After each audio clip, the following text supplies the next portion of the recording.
People always ask how I balance my family life with 400 shows a year. I'm just doing what I love with the people I love. It's my magic life.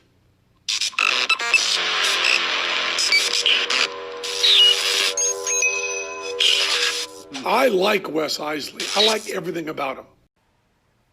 All right, today's guest is a friend of ours we've known since 2008. We had just done our first Big Illusion show. We were riding high on those coattails, and we got an interview to do a long format interview in Culpeper, Virginia, on something called Virginia Living Television. Yeah. And this lady was one of the hosts of the show. We fell in love with her. We loved her spot so much that we had it in one of our intros to our sizzle reels. And she's like, are you ready for some magic? And it was just so awesome. It's so cute. I had to have it at the beginning of my sizzle reel. But her name is Lana Young. She, since meeting her, this girl has taken off. She's taken over show business. Name any television show that you love. She's probably been in it. And I don't know. Let me just introduce you guys to Lana and get started. Lana, everybody. Woo! Hello. You are too kind with that introduction.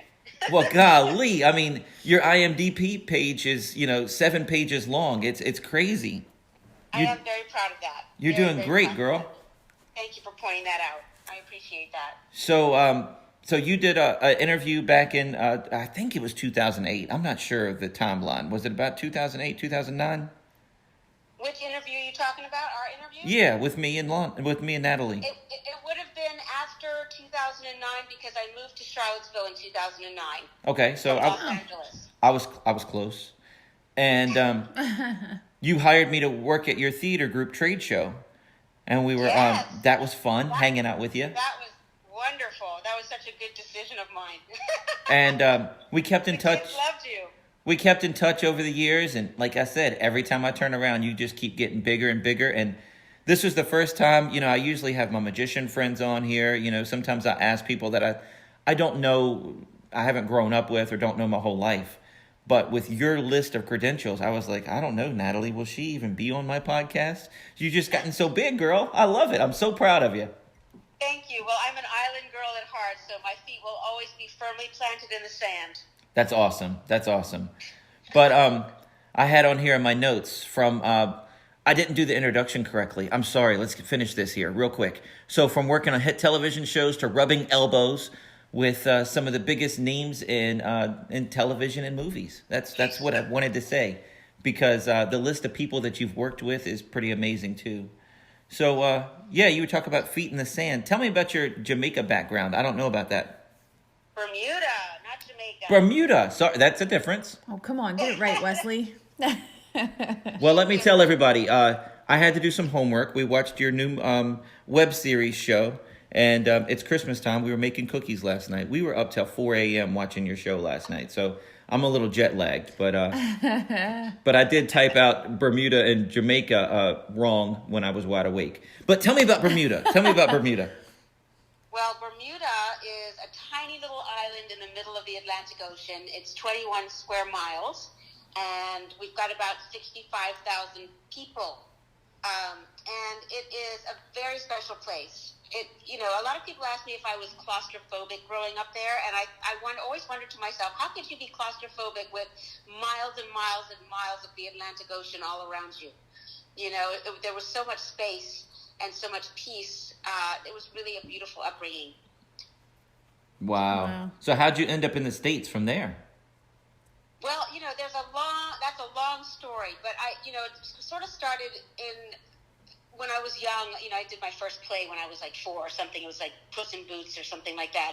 And, I had wanted to be an actor all my life. But, the reality of being an actor and making a living in Bermuda is nil. It's not going to happen.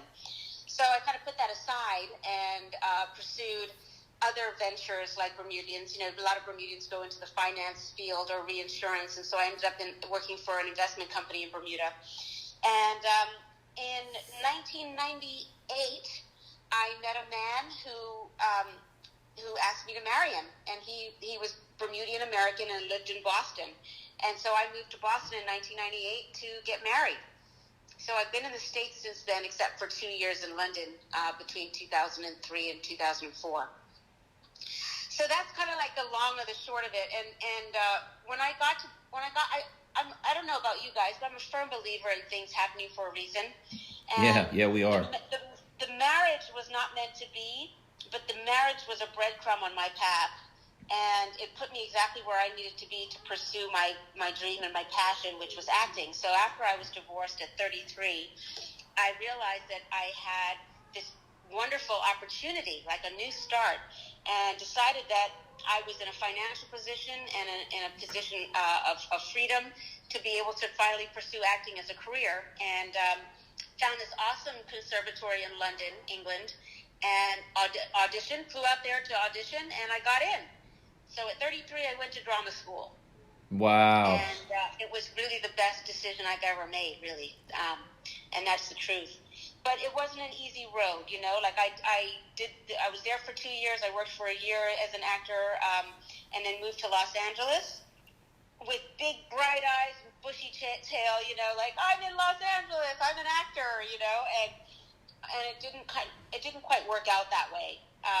Because when I moved to Los Angeles, I was 35, and I'm mixed race, so I'm an actor of color, an actress of color in my mid-30s, and I already had 2 strikes against me in the Los Angeles world. You know, at a time when casting was very Caucasian and very young. Yeah. There weren't a lot of roles for me. And I feel like most people feel like their career, especially women, from what I know in the acting world, they feel like their career is wrapping up by the time they're 33, and you blew up. So you totally hit the lottery in so many different ways. You know, it's so awesome. But I'm not saying you hit the lottery that you didn't put in any work. I mean, you kept at it. But I feel like if you would have started and if you would have been born in LA and you had done that whole thing up until 33 and you hadn't hit it by then, that might have been a time normal people would have been giving up, and you just started. And I still feel like it's the start of yours, because every day I turn around, you're on something new, doing something new. It's crazy, girl. It's awesome. I definitely feel like it's always a new start. I feel like every day is like a new start. You know, and I did keep at it, and I didn't really start making a living at it until I was 45. So, you know, think about that. I went to drama school at 33, moved to LA at 35, came to Charlottesville for 5 years. Don't forget that. I took a break. I came to Charlottesville and started an acting school. So there was a big 5-year break in between Los Angeles and New York. I'm a true believer in it being all about timing. And, you know, when I was in LA, it wasn't my time. And then finally, 2014 rolled around, and I got a new agent. I got another agent after having my drama school and doing sort of independent film in Virginia. And all of a sudden, the industry had caught up with me. You know, there were roles for people of color. There was roles for older women. And, you know, I got Southpaw. That's when I got Southpaw.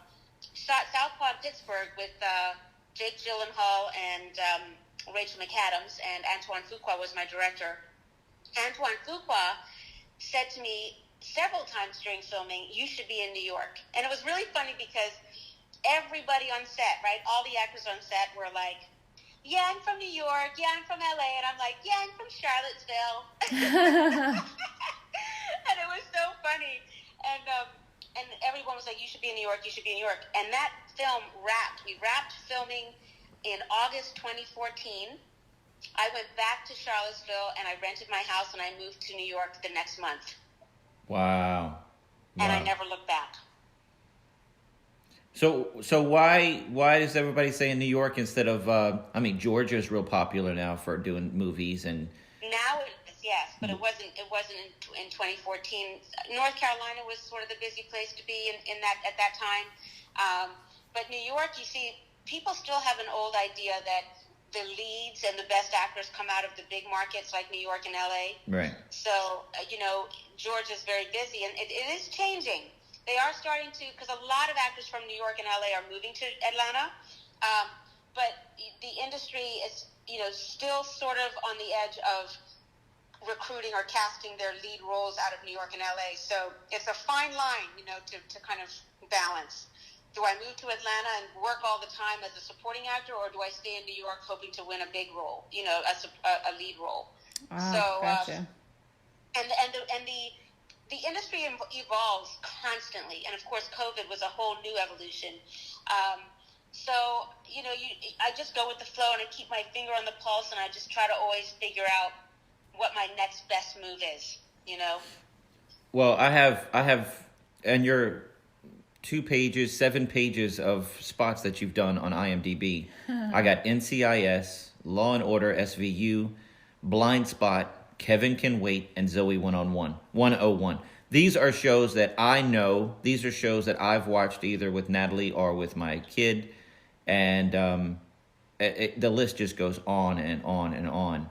Do you have any behind-the-scenes stories of working with any of these people, like Jake Gyllenhaal, Rachel McAdams, or anything you can tell the listeners how cool that is behind the scenes? Well, it's interesting because I always do a bunch of research on people before I go to set.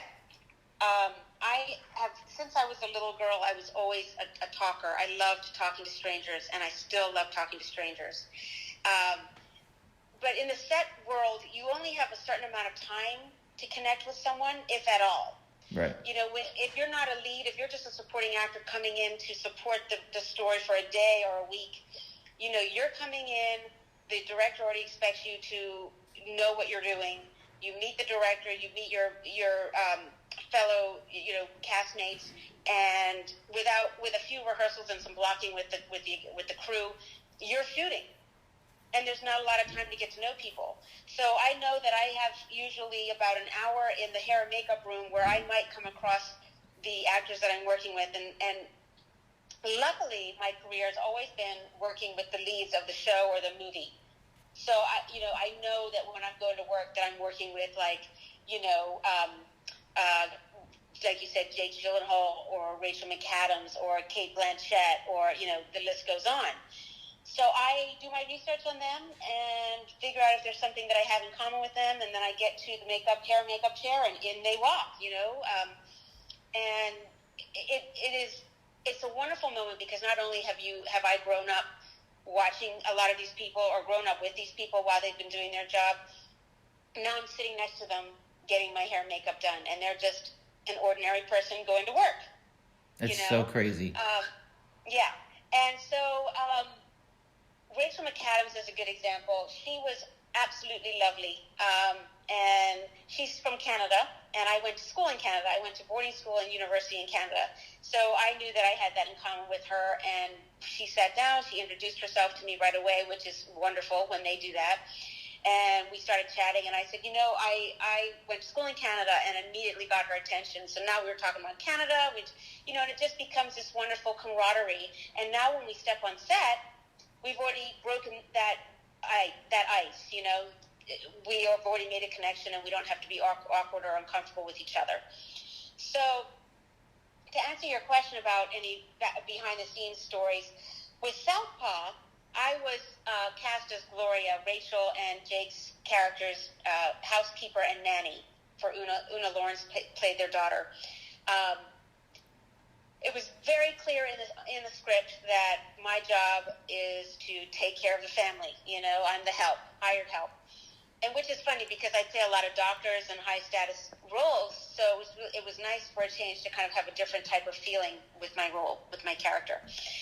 So the PA comes over and says, Antoine wants to speak to everybody. So we gather around. It's me, Jake Gyllenhaal, Rachel McAdams, and Antoine Fuqua, right? Denzel won an Oscar with Antoine directing him in Training Day. So these are big, heavy hitters. And, wow. And then there's Lana Young standing there from Bermuda. That's awesome. And it was my first major feature film. I had already been in Beginners, which Christopher Plummer won the Oscar in, and that was a very small role as an ICU nurse, number 2. But that was an independent film. So this was my first big studio feature film. And I was a little nervous, but I also felt like I belonged there, like I'm here to do my job. And so we started talking about what the scene was coming up, what our relationships were to each other, what we expected out of the scene, etc. And Antoine says, well, I think that you guys should change it and make it that Gloria grew up with you in your neighborhood. And when Billy Hope, the boxer, became famous, you brought her along with you so she could enjoy the fame, and you gave her a job and she got to be near you. So, of course, if you know anything about relationships, that completely changes how people interact with each other, right? Right, yeah. Like, if I'm the help and I'm the hired help, then there's going to be that basic professional relationship between me and the family. But now he's saying we grew up together. That changes everything. So Jake and I and Rachel and I look at each other and we kind of giggle like, okay, well that changes everything. And then Jake says, well then I think Billy and Gloria dated when we were in high school, meaning my character and his character. Wow. I was like, yeah, we should do some flashbacks about that. So it was really nice to have that moment of levity with him because it was a very intense character.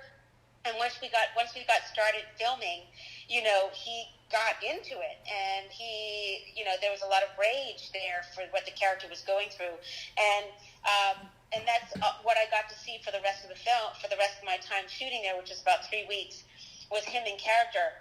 So if I hadn't gotten to see that one little moment of fun levity, I may have misunderstood his personality. Because I may not have understood that it was his character that was walking around and not Jake Gyllenhaal walking around, if you know what I mean.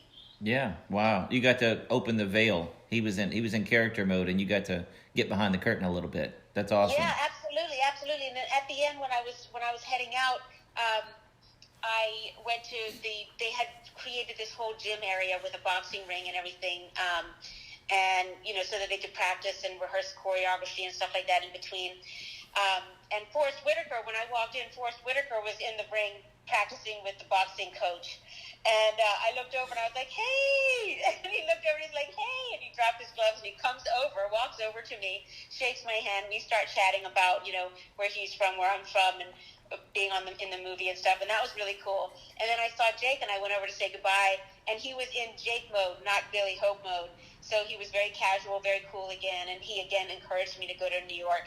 He's an LA guy, but he lives in New York, and he said he feels the difference is LA, tends to be a little more glamorous, a little more competitive, and more about fame, and New York is more about the craft and the process, and it was much more supportive. The actors are much more supportive of each other and collaborative. And, of course, that's the way I work, so it just made sense. New York made sense for me. Well, and obviously worked. Yeah. Yeah. Well, exactly. One of the things I wanted to ask you, when you go onto a set, because like I said, sometimes you're just doing a one-off, where you're only in one episode. Do you ever feel like you have to break in and open up a click just to talk to someone? Do you feel like that people, Well, that's a great question, because you have to be very sensitive to your surroundings. You have to have great self-awareness and really be able to read a room. Some people, especially if it's a particularly complicated scene or a particularly emotional scene, then chances are the people that you're working with are going to have to really be focusing on their preparation. So you don't want to be going over being like, oh, hey, I'm Lana, I'm playing the doctor today, la, la, la. And they're really trying to wrap themselves up to go in and cry for 2 hours. You know what I mean? Right. So, again, the hair and makeup room is a wonderful place to break that ice. And I can always sense how far my fellow actors want to go with chatting and getting to know you. And I usually let them lead the way. Okay. So if they come into the makeup room and I catch their eye, I'll immediately say, hey, I'm your doctor so-and-so for the day. And they'll be like, oh, hi, yeah, Lana. And they'll chat, and I'll get a sense of whether they want to continue the chat and learn more about me, or if they just want to focus on their lines for the next scene. Well, that's what I was going to ask. In the hair and makeup room, are people going over their lines, or they should usually have that by then? Well, you see, in this business, lines can change all the time. And if you're a lead in a show, if the show is about you and you're working almost every day, then you have so many lines that you're shooting from scene to scene. So the scene that I'm in, like, let's say The Resident, right? I play a doctor. I recur as Dr. Mary Oster. She's an oncologist on The Resident. When I go in there, I might be shooting one scene over a course of 2 days, maybe two scenes over the course of 2 days. But when my scene is done for that day, they are going on to shoot another scene, and then potentially another scene, and then potentially another scene, the lead actors. So, while they are familiar with their sides, with their lines, they have a lot of words to say that day. So when they're getting refreshed to change from one scene to the next, yes, they're definitely looking at their lines, especially if the lines have been changed that day, which happens as well. Right. I've had line changes in the middle of a scene. So not only are you thinking about hitting your mark, so it's not like it's not like sort of theater where you've done all your blocking and the blocking never changes. You're learning your blocking in the moment. You might have to do a really weird banana walk over to your mark where they've prepared the camera to capture you in the shot that they want to capture you in. Not only do you have to think about that, but you also have to think about what you're there to do and how to relate to the other actors, and also remember your lines. And now you've just been given a line change right in that moment, and you've got maybe 25 people around you with cameras in your face and lights and all that stuff. So there's a lot going on. So it's really great to be focused. So yeah, you're looking at your lines. People have lines right next to the camera, and in between scenes they'll go grab their lines and take a look at it and put it down and go back. Wow. And when you do the rehearsal with the camera and the director before they get all set up with lighting and everything, most of the time all the actors have their, what we call them, sides. It's just the papers with the lines of that particular scene. All the actors usually have their sides in their hand, because the first rehearsal is just to hear the words out loud. So it's not like you're proving to the director in that moment, hey, look, I know my lines. It's just to hear the lines so that to remind the director of where we are in the script. And then from there, we go into blocking it. And then from there, we're able to kind of put our sides down a little bit and just go through the lines, go through the blocking, get it ready to shoot. And then when we're done doing that, second team comes in, which are our stand-ins. We get to go sit down and relax. Our stand-ins come in, and they stand in those places while the camera and the lights and everything are set up around them. And then when they're ready to shoot the scene, they say, first team, ready for first team. PAs will come in. They'll grab us, put our shoes on if we're wearing comfort shoes. They'll lead us to set. The stand-ins will give us any notes if anything changed, and then they leave. And they try to get stand-ins that look similar to you. Right. For height, for coloring, all of that stuff, like hair shape and all that stuff, and then you shoot. Now, and then you shoot again and shoot again and shoot again. now is that the top echelon? Is that the Southpaw type movie? But TV shows are different. Or are they pretty much, you're describing pretty much everything? Most things are pretty similar, except with film, it tends to be a lot slower. Right. TV is very fast. You're shooting an episode, you have a week to shoot an episode, 5 days to shoot an episode. And, all sorts of things can happen. All sorts of obstacles can happen. So time is of the essence. I mean, I remember my first TV show was, Zoe 101 was my first TV show. I was kind of like deer in headlights in that one. I just kind of watched and listened a lot. I had no idea what I was doing. I had no on-camera training. I had no on-camera training when I auditioned for my first film, which I actually booked. I just faked it. I listened a lot, watched a lot, and just figured it out as I went along. But with my second TV show was a recurring role on the Vampire Diaries, and that's while I was still living in Charlottesville. And I remember I went in and I waited and waited and waited and waited and waited and waited, and finally they were ready for me, and they zipped me over to set. They quickly introduced me to the director, and it was quick rehearsal, and I had to start the scene, and it was like, okay, let's go, let's shoot. They set everything up, and then they were like, let's shoot and action, and I just had to say my lines, and it was like there was not a lot of time to get your head around what was happening. You just have to be focused and calm and relaxed and ready to go. Preparation. Wow. Yeah. So something like Vampire Diaries. I mean, you get cast on that show. Do you because you're an actress, you can just walk on there and do your thing, but do you do research and watch the episodes ahead of time so you get a feel of what the show is and how it's shot and different things like that? Absolutely. In fact, that is incredibly important. And for any actors out there watching, or any people who love acting, you can't audition properly for a show if you have no idea what it looks like, what it feels like, what it sounds like, what the pace is, all of those things. Now, granted, there are shows that are new shows. There's no history. There's no previous episodes. They are shooting the pilot, or they're shooting the first season, and there's nothing to look at. You then would have to look at the producer, the director, get a sense of what they've done in the past, and just try to guess from that. But like the Vampire Diaries, yes, absolutely. I watched it. I saw the drama in it, but I also saw the tongue-in-cheekedness of it. I saw the colors. They were sort of muted, warm colors, and I dressed accordingly. And my performance fit the pace of the show.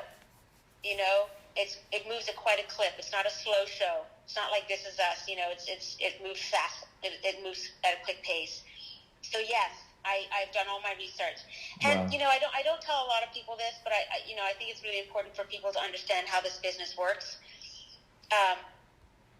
First of all, I'll preface it with the fact that between 600 and 3,000 people are submitted for one role. Oh my Okay. goodness. So think about that, right? Then out of those people, the casting director have to decide who they want to invite for an audition. Between 25 and 50 of those people get invited for an audition. And then one person is chosen. So this is why when I coach, I explain that if you don't get the job, it's not the end of the world. It most likely has nothing to do with you. It just wasn't your job. It was Right. somebody else's job. You have to look at getting the job as only one part of your business as an actor. Getting the audition is worth a celebration because you have just broken those odds. Right. So for Vampire Diaries, I got on set. Ian Somerhalder, who is lovely and talks a million miles a minute, kept me company while we waited for our first scene to be shot. He's one of the leads of the show. He played Damon. And when we got on set, he ran over to the director and he was like, "You're going to love her. She's really great. She's really great," talking about me to the director. And then he said, "And she's healthy." And I had no idea what he meant by that. And then I found out later on that someone else had been cast in that role and they got sick, and I was their second choice. Oh, Oh no. wow. Now, what a gift is that? What a gift was that for me? Wow. And I got to go in and do this role, and it was the beginning of, it's that role of recurring on the Vampire Diaries on my resume is such a gift. I got to be on 2 more episodes of that show, and it's very popular. I was very popular with my students at my acting school because they all watched it. Oh, that's awesome. That's So- awesome. So they Nice. loved it. But yeah, so, the odds are, when you get into this business, it is tough. And I don't say the odds to dissuade anyone, nor do I want it to be the thing they think about when they're submitting, because you have to think there's no reason why I can't get this role. To me, it's 50-50. 50-50, I'll get it. 50-50, I won't. I choose to focus on the 50 that I will get it, if Yeah. that makes any sense at all. Yeah. Yeah. You have to stay you have positive. to have that belief. Yeah. Yes, you have to have that belief in yourself, in the role, and the possibilities of yourself in this business, and just believe that it will happen. Well, I don't know if you know this, but Natalie loved being an actress. She did stuff in high school. She did stuff in college. She directed plays. She wanted to be an actress, and then she met a magician, and she's on stage all the time, but she doesn't do the actress thing. So I know Natalie's eating this thing up. Yeah, I'm loving hearing about it. I'm loving hearing about how it all works and all that good stuff. I love that you have Blind Spot on your resume. I love that show. Well, I watched the first season of it, but then we moved and I wasn't able to record it. But I absolutely love that show. I thought that was awesome. So I was like, she's Well, I in the love Blind it. Spot. That's so cool. And of course, I was the doctor of Blind Spot. But I'm glad you brought Blind Spot up, because the really cool coincidence about Blind Spot is Una Lawrence was in my episode. Oh, wow. And Una Lawrence was the actress who I played the nanny in Southpaw. Wow. That is so cool. So we got to work together again. And it was awesome. She was a guest star of that particular episode, and it was so great to see her again. Yeah. So, and that's what's crazy about this business. I see some of the same people all the time, especially when I work in Atlanta. I go on set, and everybody's like, "Oh, I worked with you on this. Oh, yeah, I worked with you on that." And it's just a wonderful small world. so I'm a little kid, and when I go onto a set or I'm filming, I'm taking it all in, and it's just because I never know if I'm gonna ever do it again. You know, it's a one-time thing for me because I'm not an actor or actress. But for you, walking on a set of a television show you love, are you still like bright-eyed like a kid, like you can't believe it, or are you just you fake it and just 100% professional? What happens when you walk onto a set that you love? Well, I am always happy to be at work, and I'm not going to lie, it has evolved over the years. I mean, when I first started, it was like, a dream come true, literally the American dream come true for this little island girl who only dreamt of being an actress is now on TV and in films. It really is a dream come true. Over the years, it has become my job. So the excitement comes from booking the job, because we know how difficult it is to do it. So every time I book something, I'm elated and I'm grateful, and I give gratitude. And your Facebook post, booking alert. Yeah, booking alert, which I actually stopped after a while because it was starting to happen so often that I felt like it was becoming boasty. It wasn't boasty. I was happy for you every time. Keep boasting, girl. You're working hard for that. Yeah, you deserve it. Thank you. I decided to make it just that once I booked, I would just shoot my little videos from set. Like, here I am on set again or whatever, rather than booking alert. Because for other actors who are trying really hard, sometimes, everybody's happy for you, but it's also a reminder that you're not working. So I didn't want it to be too much. So I just decided to approach it a different way. But anyway, what was I saying about walking onto a set you already love? Getting on set. So it is now my job, but I celebrate and I am elated when I book the job because I know, how difficult that is. And then when I'm on set, it's all business, but I'm still happy. It's my happy place. It's where it's literally, when they say, if you love your job, you don't work a day in your life. Like, it does feel like that, even though it's a lot of hard work. But it's wonderful. It just feels it feels different. I always say new level, new devil, so now that it's my job, it doesn't feel I don't feel as giddy, but I'm still excited and I'm still grateful. Does that make sense? Yeah. So did you have like somebody that you looked up to when you were younger as far as acting, and have you gotten to meet them? If you did? Well, one person in particular is Kate Blanchette, and I absolutely love her. I think that she's just a stunning actor.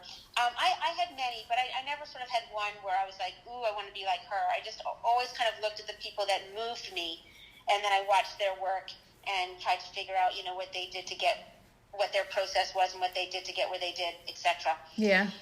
But I booked a role on Where'd You Go, Bernadette, and I was on when it all this story is really cool, actually. When I was on set filming a Lifetime movie in Pittsburgh, and it was based on a true story. I had auditioned for. No, wait a minute. Had I auditioned for him yet? No. So Richard Linklater. Do you guys know who Richard Linklater is? No, I mean the name sounds familiar. Oh my God, he's like the godfather of independent movies. Okay. He has done so many. You probably know his stuff. But anyway, so Where'd You Go, Bernadette was his big independent film. He did the film Boyhood. I don't know if you remember that one. It was the one that he filmed over several years, and the kids actually grow up in the film. Yes. All right, so that's one of his. And he did Fast Food Nation and so on and so forth. Bad News Bears, blah, blah, blah. Anyway, so I'm on set shooting this very intense scene with a bunch of kids because the Lifetime movie I was shooting was about an active shooter in a school that this school bookkeeper ends up convincing to put his guns down and give himself up before anybody got hurt. So it was kind of a miracle story. And so we're shooting this scene. I'm in the classroom with all these kids hunkering down. I'm trying to keep them safe because we have this active shooter in the school. And, we all know how scary that is because it's like, it was like such a common event. It was becoming such a common event. It was heartbreaking. And then I get this message in between shots from Donna Belijack, who's kind of lead casting director in Pittsburgh, saying, Richard is in town and he, we want you to come in and audition for Where'd You Go, Bernadette? Can you get here? Like, how fast can you get here? Because I don't know how much longer I can keep him in the office. And I was like, oh my God. I was like, I'm just finishing up my last shot. So I finished the last shot, changed, hopped in an Uber, hightailed to her office, like ran in like the Tasmanian devil into the audition room. And there's Richard Linklater. And I'm just like, oh my God, it's Richard Linklater. And I was talking like a mile a minute, and I said, I'm sorry, I'm just coming off set. I'm really like pumped up right now, and we had a great chat. He laughed. I was humoring him, and then I was like, so I think I'm here to do an audition, right? He's like, yeah. And I said, what do you want me to do? So he hands me the lines. I stand up there, do the audition, and I'm like, thanks guys, I'll see you later. And I zoomed out, and as I left, I was like, was I just like a hurricane flying through here? And he's like, yeah, and I loved it. And I was like, okay, bye. Wow, that worked out. And I ran out. And then Donna and I have become great friends because she cast me in Southpaw all those years back in 2014. And so she met me for a drink later on that night. And we were chatting away. And then all of a sudden, I said to her, are you going to put me out of my misery? Like, did I get it or not? And she's like, you got it. Nice. So I got to work directly with Kate Blanchette. Nice. I get to set. I'm put in the waiting room, in the green room where they set up the cast chairs and everything. And I'm going over my lines. I'm waiting to go in. I'm going over my line. And they brought in Kate Blanchette's chair. And I was like, oh, she doesn't want to have a chair by herself somewhere? And they're like, no, she's fine with this. And I was like, okay, cool. So I just keep working. And then I realized there are like 4 people walking behind me into the room. And I turn around, I'm like, hey. And I turn back around. And then I realized it was her. And I turned back and I was like, oh my God, I didn't recognize you. And she's like, oh, it's the brunette hair. And she had her hair done for this role. So she walks over and she's like, I'm Kate. I'm like, I'm Lana. Nice to meet you. And she just went right into working. She was like, Lana, I want to change this line here and here, and I just want to make sure it doesn't mess you up too much. Do you mind if we like work on it a little bit? And I was like, do I mind? No. So we start working on it, and it was fine. Anyway, then Richard Linklater comes in. We start talking about everything from politics to life to love for 20 minutes, and then we hop on set, and I'm in dreamland working with Kate Blanchette. And her character in Where'd You Go, Bernadette is very quirky and dysfunctional, like all the characters she loves to play. And after our first couple of shoots, takes, she finishes her line and she looks up at me and she puts her hand on my hand. She's like, was that all right? And I was like, sounded good to me. And I was like, here's this woman who has won multiple awards asking me if what she just did was okay. That's so awesome. And I just realized that she is human like all of us, and we all question ourselves, and we all want to be the best we can be. And she was, in that moment, we were actors, and we were working together, and that's all. Yeah. And in between takes, when it was time for them to move the camera and the equipment around, and our stand-ins were in, we would go back to our green room. She'd pull out her phone and show me pictures of her kids, and she'd talk about Australia. And she's like, we're the same. We're island girls. And I was like, yeah, but my island's a lot smaller than your island. So she was really cool. And at the end of shooting, we were walking off set, and I put my hand out, and I said, Kate. And she put her hand in my hand, and she said, Lana. And I said, I have been able to tick this off my vision list. You were on my vision list as an actor I wanted to work with, and now I can tick that off. And she just gave me a hug, and she was like, thank you, that's so lovely to hear. Oh, that's awesome. And that was it.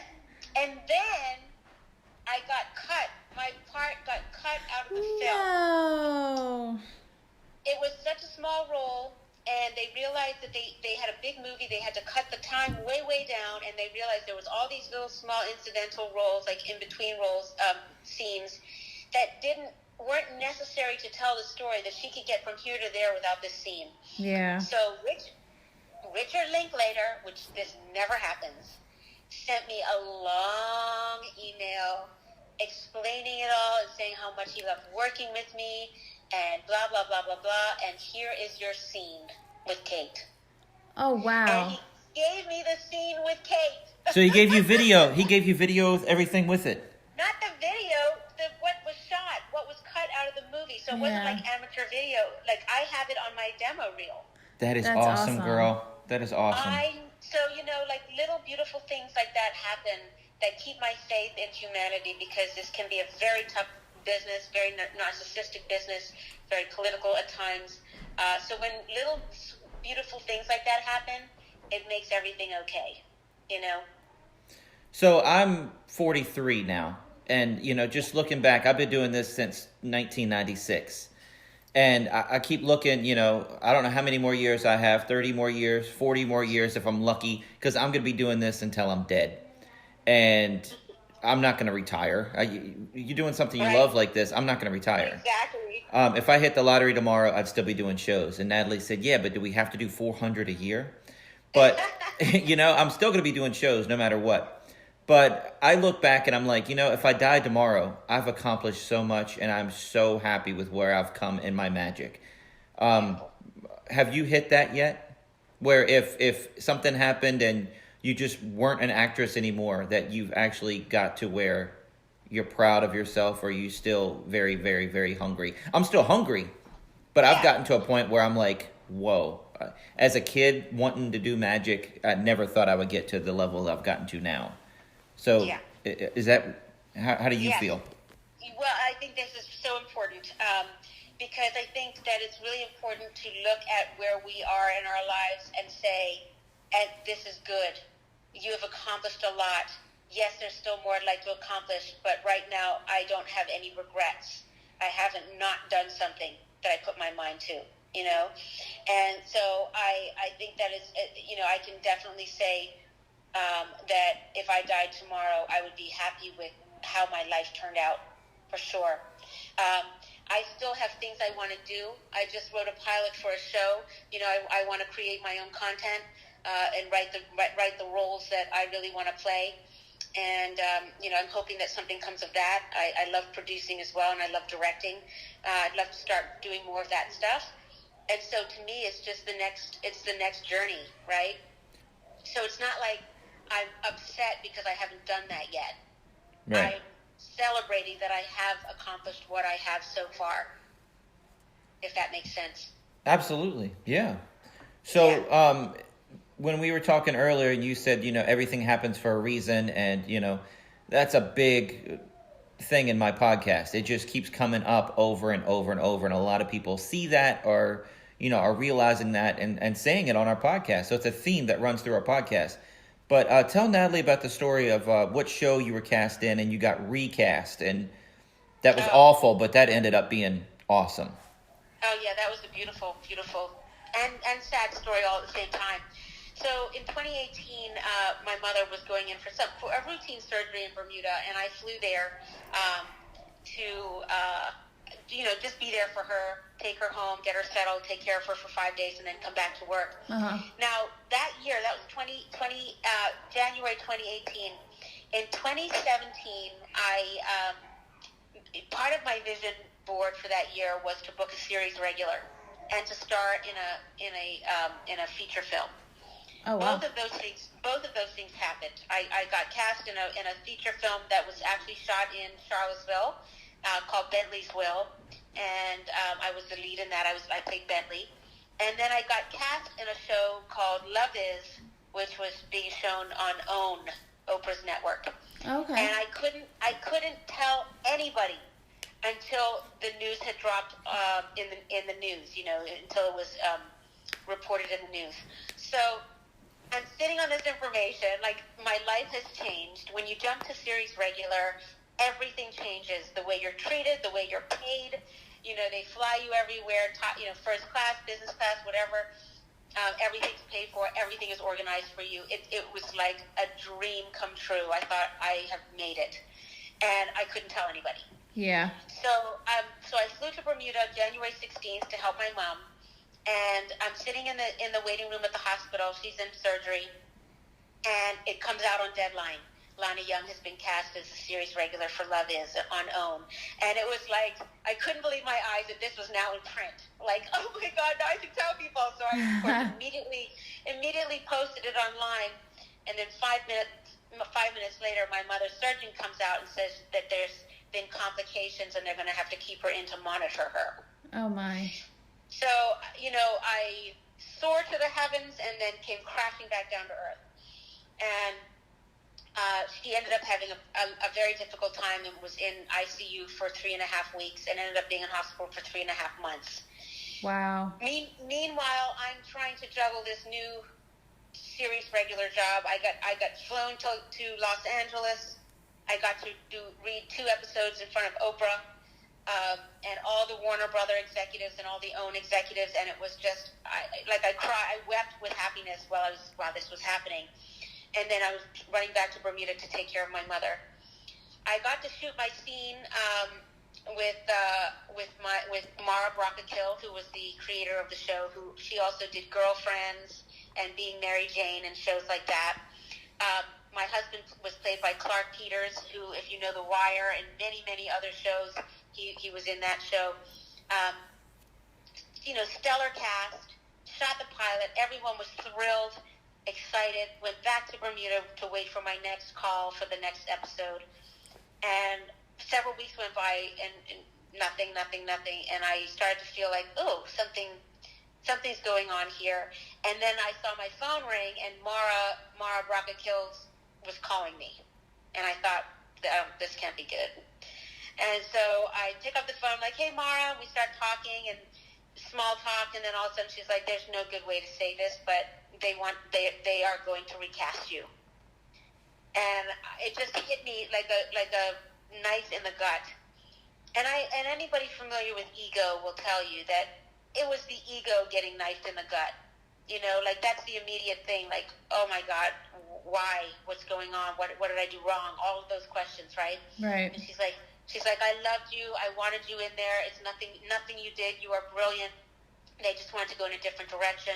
And I've since learned from other people who worked on that show that it was possibly because the character's supposed to be 56, and I wasn't even 50 at that point. And also, I was playing the older version of the younger actress, who is 5'8", and I'm 5'2". And so, the way she stood with her older counterpart compared to how I was standing with Clark, it just was too much of a difference.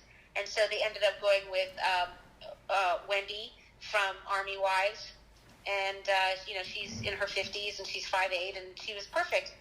And she was lovely. She sent me a message herself and said, I just want you to know that when I went on set, everybody there loved you.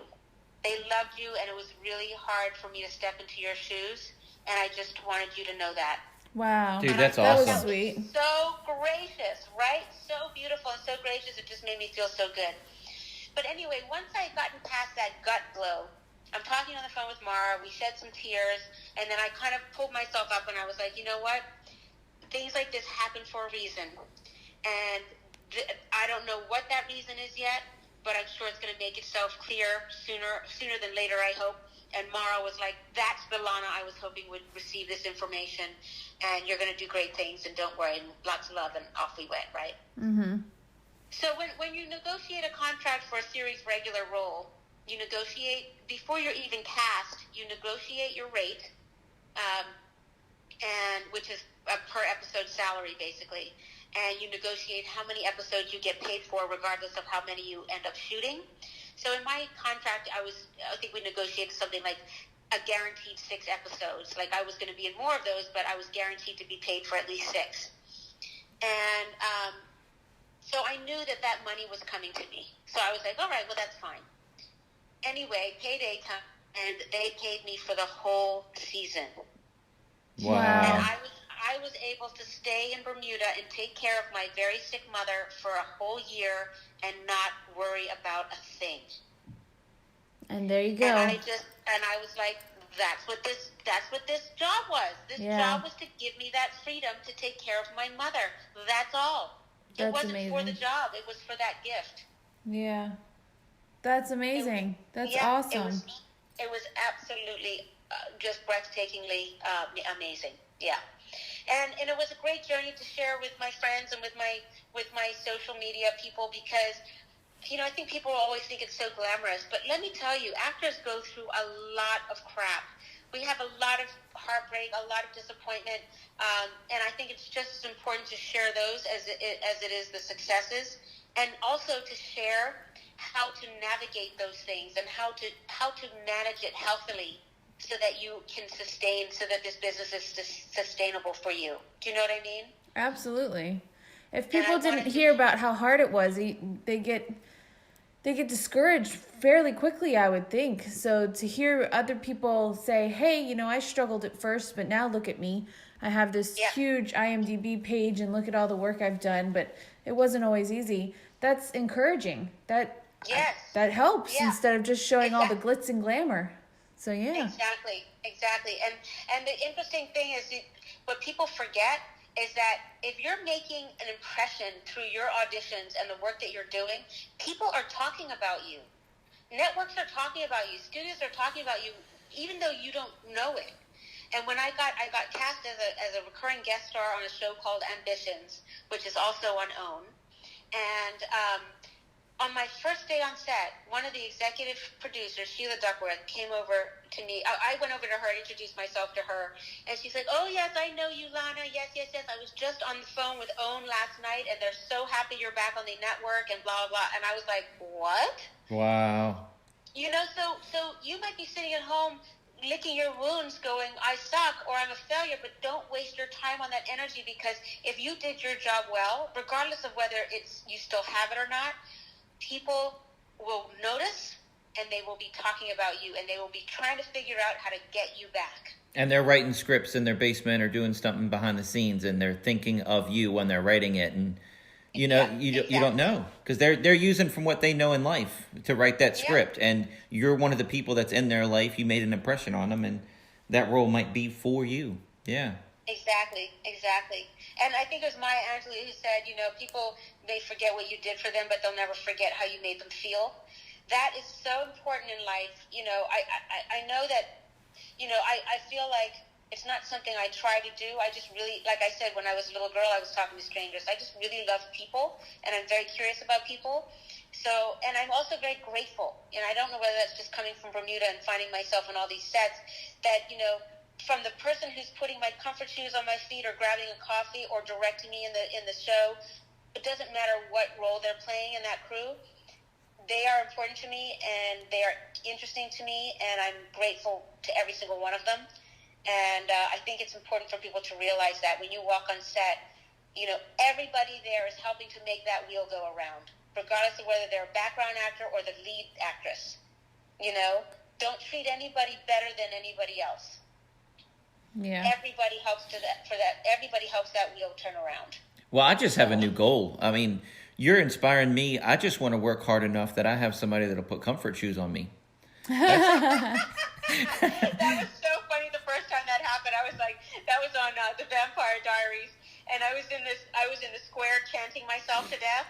My character, it was a season where the travelers came and took over people's bodies to take over the town. So my body was taken over by a traveler, and I have this vial of blood in my hand, and I walk into the square, and I've got all these background extras all around me, and I'm doing my scene, and I'm chanting myself to death, and I've got these super high heel shoes on, and I'm standing all day, and we get a break, and I was like, whispered to myself, oh my feet, like that.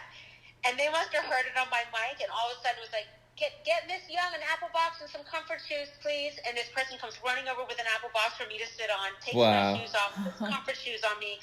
Meanwhile, all the extras behind me have to stay standing, and I'm looking at them like, I'm sorry. Oh. And I thought, where am I right now? What sorcery is this? It's like the Twilight Zone. That's awesome. Well, Lana, we've almost done an hour. Yeah. Do you want to take a break and continue this, and we'll do a part 2? Is that okay? I have a meeting at 12:15. Oh no, because we got so much. I want to talk about your acting school. I want to talk about your your voiceover stuff and We'll just have and to- praise the homework that I did last night at 4 a.m. We haven't even got to that yet. We'll have to have her Can we back do on. it this afternoon? Sure, absolutely. All right. I think I have some time, like around 4 my time, 4 or 5. That sounds good. We'll talk about it. We'll get off the air here. We'll talk about it and figure it out because I want to promote all your stuff. Yes, I would love to talk about all that stuff. I know I can talk a lot about all these stories. Oh, and I'm loving it. I'm eating it up. So here's the thing, guys. Lana, we'll be back. We're going to wrap this up. Lana, stay on the line. We're going to wrap everything up, and we'll come back for a part 2. Sometime tonight, we'll record that part. But tonight on January 20th, Yeah, tonight, the 23rd. I'm going to have to edit this part out. No, the 23rd tonight. Okay. Tonight on Jewel TV, you'll see episode 15 will be airing. It's just called Christmas. It's at 7 o'clock. It's on Roku, Apple TV, Amazon Fire, the Jewel TV app, and tons of other places. It's in over 100 million households. This is episode 15, so we only have one more left for season 1. And we'll talk in another podcast, but we've already booked season 2, so we're so happy about that. And on January 22nd, that's where I was going, we'll be doing our full evening Magic and Illusion show live on stage, but zoomed into the comfort of your living room. It's a fundraiser show for a couple different elementary schools, and the proceeds will truly help them out. For ticket information or to find out more, just go to my website, wesisley.com, and you can get tickets there. Lana, do you have a Facebook page people can find you at or anything like that if they only hear this one episode? Absolutely. Actor Lana Young, at Actor Lana Young on Instagram and on Facebook, and Lana M. Young, M as in Michelle, on Twitter. You're awesome, girl. Thank you for doing this. I mean, we have so much more to talk about. I have so many more notes. Let's do it. All right. Thank you. All right. You guys are the best. 1. See you next week. Today's episode of the podcast is sponsored by Express Copy and Graphics. Mention promo code Wes Iseli to get 10% off. Their website is expresscopy.com. That's XPRESS-COPY.com. They do it all. Copies, banners, signs, vehicle wraps, promo items, practically anything you need printed, they can do it for you. These guys are great. Check them out. Check us out online at wesisley.com and patreon.com/Wes_Iseli for behind-the-scenes videos, blooper videos, never-before-seen footage, discounts on merchandise, magic trick tutorials, and more. That's Wes Iseli, spelled WESISELI.